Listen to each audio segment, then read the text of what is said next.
Bonjour et bienvenue dans cette nouvelle vidéo. Alors aujourd'hui je vais continuer dans ma série du code VBA.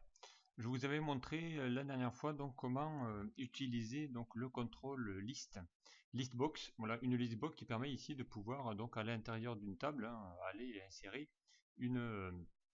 Donc on avait ici inséré dans les contrôles ici une listbox ici, qui vous permet ici de pouvoir automatiquement y afficher des données à l'intérieur ici d'une table. Voilà, donc ici comment aller afficher le contenu d'une table dans une listbox. Donc ça on avait réussi à le faire. Donc je vous ai montré comment aller manipuler ces objets là. Donc en allant ici dans le mode création, en allant chercher ici les feuilles de propriété, on avait vu ici pas mal de choses. On lui avait donné un nom à cette liste. On avait ici, surtout important, vu quelques champs vraiment importants. On va aller plutôt dans la catégorie. Voilà, voir ici quelques champs vraiment utiles, de voir ici leur nom, ici lui dire où se trouvent mes champs à récupérer. Voilà, donc on avait vu ici ma plage, on avait donné un nom à mon tableau, donc du coup on n'a qu'à lui donner son nom et il va récupérer l'info. Voilà, et on avait vu quelques paramétrages pour aller ici insérer les données. Maintenant, on va aller un peu plus loin. On va aller ici lui faire en sorte. Donc, je vous ai mis ici. On va aller voir le code de correspondant. Ici, donc, on va aller faire encore mieux. Donc, on va aller voir ici. Donc, j'ai inséré encore une fois une listbox, une, euh, une étiquette de ligne. Et je vais ici lui demander d'aller afficher à l'intérieur de cette liste-là le contenu du tableau, mais pas tout mon contenu, uniquement une partie filtrée. Donc ici, je vais lui dire d'aller afficher dans ma listbox uniquement les données correspondant à une région. Donc ici, je vous rappelle, dans ma source, j'ai énormément de données, et notamment ici, je les ai donc par région. Donc je vais ici lui dire bien d'aller les afficher directement à partir d'un bouton de filtre, ou si j'ai mes 4 régions. Et là, je vais lui dire, eh bien, on va cliquer sur Nord, clique ici sur un bouton et affiche dans la liste uniquement les données correspondant à ma région. Donc, il va faire en gros un filtre de tout ça. Donc, je vais me mettre en mode création pour vous montrer, en mode normal. Donc ici, je vais chercher ici, pour l'instant, j'ai ma région Est qu'il a filtré. Je vais ici chercher ma région Nord. Je clique ici sur le bouton et automatiquement, il va charger ici toutes mes infos concernant ici ma région Nord, pris ici de mon tableau. Je refais, donc je vais refaire ici ma région Sud. Je vais cliquer ici sur le bouton et je vais ici récupérer dans ma liste tout le contenu correspondant. Voilà. Alors, comment faire encore une fois? Donc ici, j'ai inséré encore une fois mon bouton ici de zone de liste, encore une fois, une zone de liste. Ensuite, dans les paramétrages, n'y ai pas fait grand chose si ce n'est de lui mettre ici une couleur de fond bleu. Voilà, donc ici, dans le backcolor, je lui ai mis ici une couleur de bleu. Voilà. Ensuite, je lui ai donné un nom, je l'ai rappelé, je lui ai donné le nom, il s'appelle LST Région. Voilà, donc je lui ai donné un nom à cette listbox. Donc je lui ai donné, je vous rappelle, c'est bien un objet de type listbox. Voilà, je lui ai donné un nom, elle s'appelle LST Région. Voilà, et avec ici une couleur. C'est tout. Donc ensuite, je lui ai demandé ici de lui paramétrer, mais ça je vous l'avais montré déjà la dernière fois, lui donner ici les détails de colonne à chaque fois, puisque je vais lui faire afficher toutes les infos, ma date, mon nom de client, mon commercial, ma région, mon nom de produit. Donc ici, j'ai ici toutes mes colonnes. Donc ici, en fonction des champs de l'un et l'autre, je vais ici paramétrer dans le column wide la largeur de toutes mes colonnes en fonction des critères. La date, je l'ai mis à 45, ensuite j'ai mis ici à 60, et ainsi de suite. Voilà, donc ici, à vous de paramétrer en points par rapport, donc séparé par un point virgule, et en a ici la taille de chacun de mes infos. Voilà. Ensuite, voilà, il n'y a pas d'autre vraiment paramétrage à rajouter. Tout va se faire après à partir d'un code. Donc ici, le code, ça va être quoi? Eh bien, ça va être ici ce bouton qui va lui dire ici, quand je clique dessus, va aller récupérer l'info qui se trouve dans cette cellule M4. Voilà. Et ensuite, eh bien, en fonction de là, clique ensuite, bon, je désactive mon mode création, je clique dessus et il vous affiche ici le contenu. Alors, comment ici fonctionner, quel est le code correspondant? Eh bien, on va aller le voir. Donc, le code, je vous l'ai mis là. Donc, ici, la procédure qui permet ici de lui dire de faire tout ça. Donc, eh bien, la voici. Donc, elle n'est pas très longue, mais je vais vous expliquer un petit peu en détail comment ça fonctionne. Alors, on va aller voir le code justement. Donc, on va se mettre ici dans le bouton. Voilà, on va se mettre en mode création. On va cliquer ici sur le bouton. On va faire un clic droit. Donc, je vous insère ici pour insérer un bouton. Assez simple. Je fais ici insérer. Je clique ici sur le bouton de contrôle. Voilà, je clique là et je décide un petit bouton. Voilà. Ensuite, je peux lui donner un nom à ce bouton-là, encore une fois, dans les propriétés. Hein. Là, ici, je suis sur la propriété command button. Donc, lui, je l'avais nommé BTN région. Je lui avais donné un nom, c'est tout. Et ensuite, vous avez le caption. Le caption, je vous rappelle, hein, c'est l'objet qui vous permet ici de pouvoir donner un titre. Donc, ici, si je veux faire le même, ici, je peux l'appeler BTN ou CMD. Hein, voilà, le bouton hein, BTN. Eh bien, c'est voilà, activé. Voilà. Ou affiché, on va mettre plutôt affiché. Et ici, donc, par défaut, il y a le caption qui est toujours en commande bouton. Et là, on va être ici, voilà, cliquer. Voilà. Cliquez ici, on va mettre. Et ici, ben, vous allez voir que ça va se mettre automatiquement. Encore une fois, vous avez ici la propriété font. Si je veux mettre mon texte en gras, je peux aller lui dire ici d'aller cliquer en gras pour aller voir mon texte automatiquement. Donc, il va se mettre ici en gras. Alors, c'est parti. Donc, je reviens ici sur mon bouton. Voilà, ici, hein, c'est exactement le même principe. Alors, ici, pour aller voir ici mon code, donc je clique droit hein, sur le bouton et je lui fais visualiser le code. Alors, le voici, le code. Donc, c'est le même que je vous ai montré tout à l'heure. Comment ici réaliser tout ça et lui afficher. Donc, en gros, hein, c'est réaliser un filtre à partir ici d'un bouton. Je clique, ça va activer une macro. Donc, le bouton, on l'a appelé, je vous rappelle, BTN. Voilà, propriété, on l'a appelé BTN région. Et ensuite, donc, eh bien, je vais lui dire ici d'aller voir le code correspondant. Alors, on va y aller pas à pas pour vous montrer un petit peu ce que c'est. Donc, pour générer le code automatiquement, hein, ici, hein, je fais un double clic sur le bouton et ça va automatiquement dans l'onglet développeur générer un code qui va être privé au bouton. Hein. C'est pour ça qu'il a son nom ici private. Voilà. Et ici, donc, eh bien, je vais lui montrer eh bien, évidemment comment ça fonctionne tout ça. Alors, j'ai eu besoin de déclarer deux variables. Ici, je voulais déclarer une variable de type critère. Voilà, qui aurait pu être ici de type string. Mon critère, c'est quoi? Eh bien, mon critère, c'est le nom de la variable ici que je vais récupérer. Ici, hein, ça sera le nom de ma région, donc est ou nord. Donc, c'est mon critère de sélection, hein, de choix. Je lui dis, ben, clique nord, exécute, et tu vas afficher ici que les régions nord. Voilà. Donc, je vais récupérer cette info-là dans ma variable qui s'appelle critère. Alors, je vais revenir ici sur mon code, encore une fois. Voilà. Et ensuite, donc, je vais lui dire ici d'aller parcourir donc toute la table. Donc il va falloir ici que je lui dise d'aller vérifier toutes les tables, donc toutes les données qui se trouvent ici dans mon tableau. Donc mon tableau il fait plusieurs centaines de lignes, donc il peut faire plusieurs milliers de lignes. Hein. Là dans le cas présent il faisait à peu près 370 lignes. Donc ici je vais lui dire d'aller parcourir tous les tableaux et notamment ici de lui dire où se trouve ma dernière ligne de mon tableau. Donc là du coup eh bien, je vais avoir besoin ici de mon code qui va ici me dire tout ça. Alors, on va aller voir ça.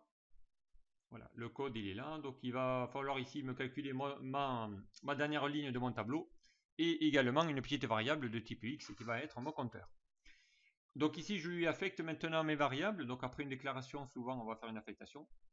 Donc, ici, il va vous demander, eh bien, mon critère de sélection, il se trouve où? Il se trouve dans ma cellule M4. Donc, ici, hein, si je lui dis range de M4, eh bien, ici, M4, c'est quoi?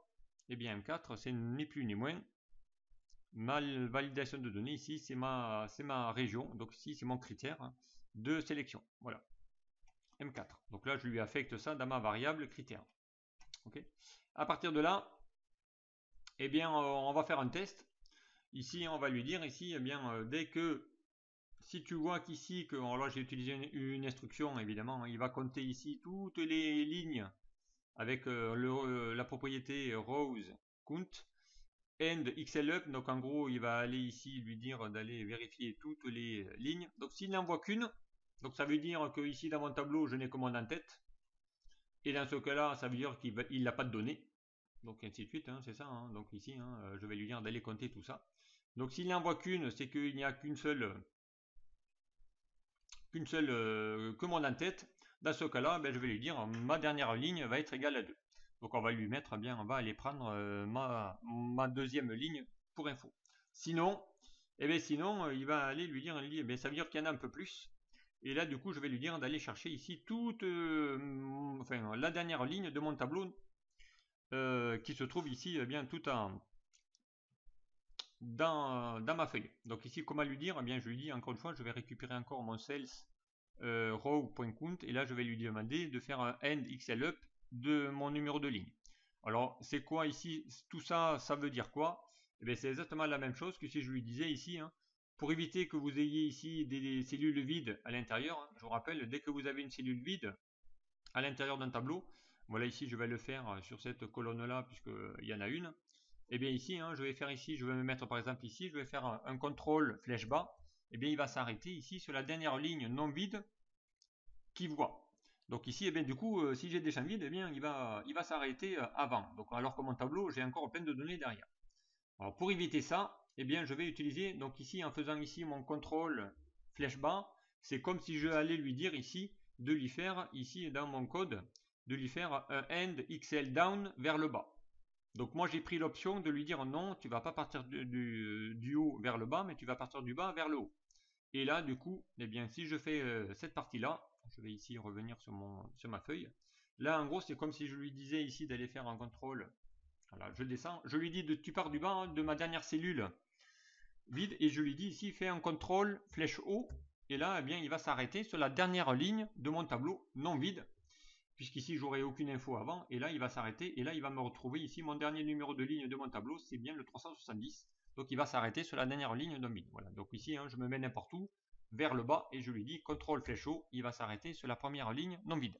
Et bien le contrôle flèche haut hein, c'est exactement ce que fait ici mon end XL up, voilà, hein, je lui demande d'aller remonter. Donc ici, je lui demande d'aller vérifier toutes les lignes, tous les comptes, parmi toutes les cellules, hop, tu montes et tu vas t'arrêter jusqu'à la dernière.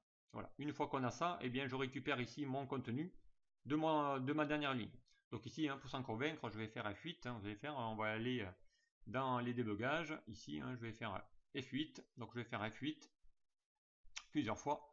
Donc ici, je descends, là, il m'a trouvé mon critère, c'est West, de ma cellule R4, donc ici quand j'y passe la souris, hein, il vous dit ici West, pourquoi West? Parce que ici, hein, dans ma cellule M4, il y a bien écrit ma région Ouest. Donc ça c'est bon, il a trouvé, il continue.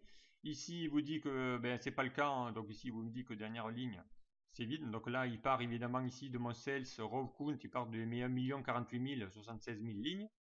Voilà. Je continue, donc ici il n'a pas encore exécuté, et bien là il vous dit tiens ça y est il a trouvé, hein, ici il m'a trouvé ma dernière ligne, c'est ma 370e. Voilà, donc il est allé chercher ici, il part du bas, voilà, il va aller compter, donc ici il part de la 1 048 576 000 lignes, et il va aller remonter, et il va lui dire, eh bien ça y est, je suis remonté, et ma dernière ligne de mon tableau c'est la 370. Je vous l'ai montré tout à l'heure, hein, c'est bien ici, ma 370e ligne, donc si je fais un contrôle flèche bas, voilà, ici, je suis bien ici sur ma ligne 370. Voilà, donc ça, c'est mon numéro de ligne. Voilà ici comment aller exécuter ce code-là. Donc, on va aller arrêter le débugger. Ensuite, donc, je vais lui dire, eh bien, dès que tu vas trouver ça, eh bien, tu vas ensuite lui dire, dans un premier temps, tu vas lui vider ma liste, parce que l'objectif ici, je vous rappelle, c'est de charger ici ma listbox. Donc, et ma listbox, hein, quand on charge une liste, automatiquement, elle garde l'historique. Donc ici, la première chose que je vais lui dire, ma liste ici, hein, je vous rappelle, ma liste, on l'a appelé, je vais mettre les feuilles propriétés, on l'a appelé LST région. Hein. Ma liste par défaut, eh bien, je vais la vider. Donc je vais l'initialiser à 0. Je lui retire toutes les données à l'intérieur automatiquement. Donc ici, hein, eh bien c'est mon LST région.clear et je lui donne une couleur bleue. Voilà, donc ici, hein, en même temps, j'en profite pour lui donner une couleur toute bleue. C'est mon ici RGB. Et à partir de là, ben, je vais lui dire, tu pars de la ligne 1, et tu vas ensuite lui dire d'aller voir jusqu'à la dernière ligne. Je vous rappelle, mon dernière ligne, c'est la 370. Et là, bien, tu vas lui dire d'aller charger. Donc ici, hein, si ma cellule ici est égale à mon critère, donc là, encore une fois, on va lui dire ici de tester le critère et de ne prendre que les données correspondantes. Donc il dit, eh bien, si ma cellule ici de ma ligne 1 correspond ici à ma colonne 5, donc ici hein, ce sont les coordonnées, donc le 5 représente mon numéro de colonne, mon X représente mon numéro de ligne que je vais faire varier dans ma boucle for, donc il va faire un tour, 2 tours, 3 tours, donc là il va faire 370 fois le passage puisque je pars de ma ligne 1 pour aller ensuite voir ma 370e ligne de mon tableau non vide. Voilà, donc et après il va parcourir chacune de mes cellules de la colonne 5. Et si c'est égal à mon critère, donc je rappelle mon critère ici c'est ma région ouest. Donc ici il vous dit ma cinquième colonne, donc ma cinquième colonne je vous rappelle.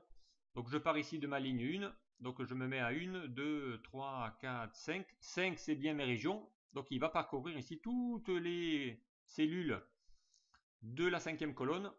Donc à partir de la ligne 1, ensuite il va faire la ligne 2, ouest est égal à ouest, et bien dans ce cas-là, je charge dans ma liste. Je passe à la ligne en dessous, ouest est égal à ouest, je charge la ligne. Je descends, ligne 3, est, eh bien c'est pas égal à ouest, je continue. Est, c'est pas égal à ouest, je continue. Jusqu'à ce qu'il trouve ouest, ça c'est égal à mon M4, je charge dans ma liste ici. Eh bien c'est exactement ce que fait ici cette boucle automatiquement. Voilà, donc à chaque fois, je lui dis, tu vas charger, tu prends ici mon info et tu vas utiliser donc le add item qui permet ici de charger automatiquement. Et là, bien ensuite, je lui dis ici d'aller chercher, donc ça, il va me le charger dans ma liste. Et ensuite, je lui dis, tu vas faire ça dans chacune de mes colonnes. Donc, tu vas récupérer les infos de toutes mes colonnes. Donc ici, le mi, c'est mon contrôle. Ici, c'est le nom de mon contrôle. Je lui charge et après, je lui dis pour chacune dans la list box, va aller récupérer chacun de mes contrôles. Donc ici, il va aller récupérer ma colonne 1. Ici, c'est ma ligne 1. Et ensuite, je vais dire, tu vas aller chercher l'info qui se trouve dans la colonne 1, dans la colonne 2, dans la colonne 3, dans la colonne 4, 5, 6, 7, 8, 9. Pourquoi 9? Parce qu'ici, j'ai 1, 2, 3, 4, 5, 6, 7, 8, 9. Donc la première étant déjà la cellule par défaut. Donc je lui demande d'aller charger les 10 colonnes d'un coup, automatiquement. Donc c'est pour ça ici qu'il y a 10 critères automatiquement, sachant que la première est déjà ici. Voilà, donc ici, et ensuite, je lui fais un next tick, tu passes à la ligne d'après et tu continues. Voilà ici la procédure. Elle n'est pas très compliquée à réaliser. Ça vous permet ici de pouvoir charger rapidement une liste. Ici, je vais me mettre en mode normal. Voilà, je change, je pars ici ma région Est. Je clique ici, ça déclenche la macro et ça va automatiquement charger ma listbox avec uniquement mes 1, 2, 3, 4, 5, 6, 7, 8, 9, 10, voilà. Et ça charge automatiquement les infos. Et après, je peux aller sélectionner dans ma listbox pour aller sélectionner un enregistrement si je veux. Voilà ici comment aller réaliser cette petite macro à partir d'une listbox. Je charge ma listbox, je lui donne un nom. Et je lui dis ensuite de parcourir tout mon tableau et à chaque fois tu vas aller lui inscrire dans chacune de mes colonnes les infos correspondant à chacune de mes lignes. Ici, voilà. Donc je remets le code ici. Ici vous avez le code correspondant. Voilà. Hop, voilà. Ici vous avez exactement tout le code correspondant ici à ma procédure. La voici. Voilà ici comment avec un petit code de VBA charger une liste box à partir ici d'un critère. Voilà, donc j'espère que ce tuto vous aura plu. Merci de m'avoir suivi et à très vite sur un prochain tuto.